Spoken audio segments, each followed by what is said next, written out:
Hey, this is Brian, your director for the Pensacola Bay Baptist Association, here with another edition of our micro message series on how a church can care for their pastor.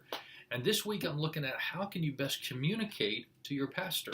Realize so much of the communication often comes from the pastor to the people as he's teaching and equipping the saints to serve. But at times there are things, of course, that the people need to say to the pastor. It might be in a meeting. It could be in a personal nature or counseling nature. But sometimes there's frustrations you just to get off your mind, and I get that. I've been there, and I know that you need to say certain things. But I want to give you just a couple guidelines that'll help you to make sure that whatever you need to say is heard in the right way. And so I just want to give you 3 checks for you to think about. The first all is for you to check yourself.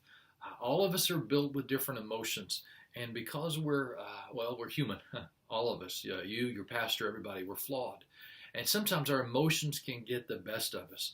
And so let me encourage you, before you're going to speak anything that might be a point of frustration that you do need to share with your pastor, check yourself. Check to make sure that you're in the right place of emotions. Jesus, he did exercise anger, but it was over holiness. Not we often just have self-centered or selfish anger. That's not a place for us to, in our anger, sin. We're not supposed to do that. And so before you communicate, whatever it needs that you need to communicate, check your emotions. Are you coming from a place of anger? Or are you coming from a place of just unhindered frustration? You might need to breathe, count to 10. And so just keep that in mind for you to check yourself before you communicate.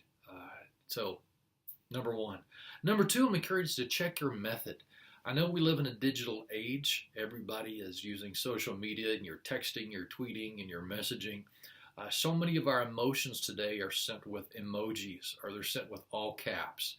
Let me just say, so much of communication is lost. The quality of communication is lost when we do it digitally. And so let me just encourage you, if it's something of meaning, very deep, meaningful importance to you, don't do it via a letter. Don't do it via a text or digital means. Have it as a phone conversation, or even better yet, a face-to-face conversation, because the listener or the reader is looking into your tone, is trying to interpret it. And let me just say, capital letters or a certain font or emojis are not going to clearly communicate what you want. So let me encourage you to really check your method, how you're going to communicate. It might be better to, before you send an email, read it, reread it. If it's a nature of a topic that you can easily email on, maybe let a third party read an email to somebody that's just not going to be your yes man, somebody that's going to give you wise counsel. You might need to write out that email to just get it off your chest. Let it sit in your outbox or so for a day, and then maybe send it, or maybe not at all. Abraham Lincoln was known for writing letters just to vent off himself, and then he often threw it away. But let me encourage you just to check your method. And let me just give you one of the things, a piece of advice. There is no point in you writing an unsigned letter to your pastor or to your pastor's wife. Majority of pastors, most all of pastors I know, they are not going to read a letter that is from an unsigned whoever it is. It's one of those rule of thumbs in ministry. They know they can't do anything about it. And so most pastors have a rule of thumb. If it's unsigned, I'm not going to read it. So I just want you to know, if that's the way you're trying to vent, it's probably going to fall on deaf ears, because most pastors have that rule of thumb. And so find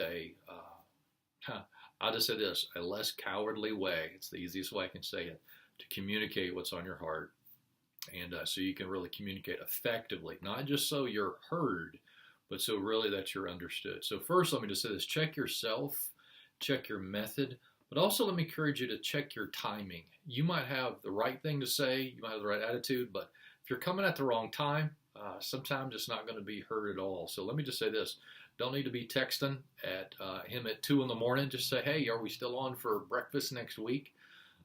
Unless the church is on fire or your life is in jeopardy, your pastor is just not standing up by the phone waiting for you to call or text all night long. And so let me encourage you, don't even Don't go that direction. All right. So no reason to do that all night long. Also, if you call urgently, let's just say on a Saturday, and you say, "Hey, I need to meet with you this afternoon. It's a big emergency counseling appointment," but it's something that you've just been wrestling on for the past multiple weeks. Uh, I think it can wait, probably most times it can wait about 24 to 48 hours. So your pastor doesn't have to leave time away from his family. If you've waited for multiple days or even weeks on a subject, could probably wait about 2 more days until he's at the church in the office, unless there's some exceptions. So just check with your pastor if he has an exception on that. But let me encourage you, wait, so you don't disturb him on that day off, so he can have time with his family. Also, let me mention this is when it comes on Sundays, if it's a big issue that you really need to share, don't share that with him before the service. He needs to focus on prayerfully on preaching and teaching, and whatever the matter is, he doesn't need to be distracted. He's not going to give the full attention to what you have to say, and also he's not going to be able to give full attention to what he needs to say in a little bit to the church in the sermon. And so just hold on to that till after the service. I've noticed some folks, and I've heard stories, is that as the pastor is walking up to the pulpit, they stop them real quick. Hey, I need to tell you this.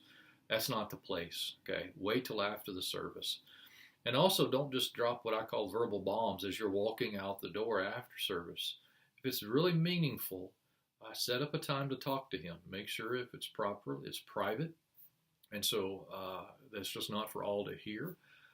You make sure you guard on that, because you don't want to be embarrassed even in the process of what you're trying to communicate. These are just a couple of the guidelines I just want to give you so you're caring for him, because as you follow these, as you check yourself, as you check your method, and as you check your timing, you're going to be able to communicate what's on your heart. He's going to receive it better. He's not going to be just knocked off, surprisingly. But he's also then going to be able to respond to you more thoughtfully and from a better posture to think it through. And so these are just a few guidelines. If there's others that are unique to your pastor, ask him, hey, what are some of the best ways that we as your church can communicate to you? And he might have some specific guidelines he would ask for you to follow. And so these are just some guidelines to keep in message that you are seeking daily to encourage your pastor so he can be an encouragement to you. Have a great day. God bless.